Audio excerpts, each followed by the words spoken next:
21 days TNPSC பொது Tamil consistency சேலஞ்சில் இன்னைக்கு பார்த்தீங்கன்னா டே 1. ஸோ இந்த டே 1ல் நான் ஒரு 5 டாஸ்க் வந்து கம்ப்ளீட் பண்ணி வச்சிருக்கேன். ஸோ அதெல்லாம் என்னென்னு பார்க்கலாம். ஸோ டாஸ்க் 1 பார்த்தீங்கன்னா புணர்ச்சி விதியில் உடல் மேல் உயிர் வந்து ஒன்றுவது இயல்பு அப்படிங்கிற கான்செப்ட் வந்து படிச்சிருக்கேன்.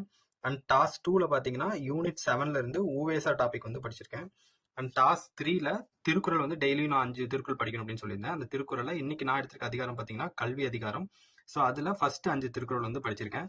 அண்ட் டாஸ்க் 4ல unit 1, unit 2, unit 3, unit 5, unit 6லேருந்து சிலபஸில் கவர் ஆகிற டாபிக் ஏதாச்சும் ஒன்று படிக்கணும் அப்படின்னு சொல்லியிருந்தேன். ஸோ நான் அதுபடி இன்னைக்கு யூனிட் 1ல இருந்து இன எழுத்துக்கள் வந்து படிச்சு வச்சிருக்கேன். அண்ட் டாஸ்க் 5ல பார்த்தீங்கன்னா சந்திப்பிலை கான்செப்ட். இந்த சந்திப்பிலை கான்செப்ட்ல வல்லினம் மிகும் இடங்கள் அப்படின்னு சொல்லி இருக்கு, வல்லினம் மிகா இடங்கள் சொல்லியும் இருக்கு. ஸோ இந்த வல்லினம் மிகு இடங்கள்ல 28 கான்செப்ட் இருக்கு. ஸோ அதுல இன்னைக்கு நான் வந்து ஒரு 6 கான்செப்ட் வந்து படிச்சு வச்சிருக்கேன். ஓகேங்களா? ஸோ இதான் வந்து நான் இன்னைக்கு படிச்ச டாபிக்ஸ். ஸோ டே 1ல நான் படித்த எல்லா டாபிக்ஸையும் ஒரு கம்பைல்டு பிடிஎஃபாக நான் ரெடி பண்ணி வச்சிருக்கேன். உங்களுக்கு இந்த பிடிஎஃப், அதாவது வீடியோவில் இப்போ நீங்கள் பார்த்துட்டு இருக்க பிடிஎஃப் வேணும்னா இந்த வீடியோட கமெண்ட்டில் நான் பின் பண்ணி வச்சிருக்கேன், நீங்கள் யூஸ் பண்ணிக்கோங்க. தேங்க்யூ.